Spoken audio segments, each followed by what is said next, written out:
Badan Legislatif DPR menggelar rapat seusai Mahkamah Konstitusi atau MK menurunkan ambang batas pencalonan kepala daerah.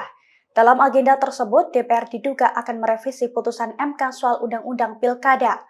Terkait hal ini, pakar hukum tata negara Bivitri Susanti memberikan kritikannya, tepatnya pada Rabu 21 Agustus 2024.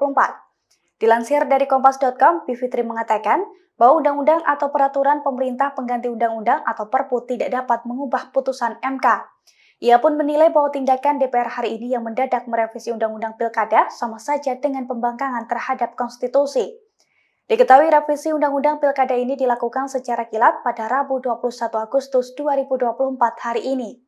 Awalnya Balik DPR menggelar rapat kerja sejak pukul 10 waktu Indonesia Barat. Kemudian dilanjutkan dengan rapat panitia kerja pembahasan revisi Undang-Undang Pilkada pukul 13 waktu Indonesia Barat dan akan diputuskan pada pukul 19 waktu Indonesia Barat. Terkait hal ini, anggota Badan Legislasi DPR Yandri Susanto juga telah memberikan keterangannya. Ia mengklaim bahwa revisi Undang-Undang Pilkada tidak bertujuan untuk menganulir putusan MK. Namun agenda tersebut untuk menyadur putusan MK ke dalam Undang-Undang Pilkada.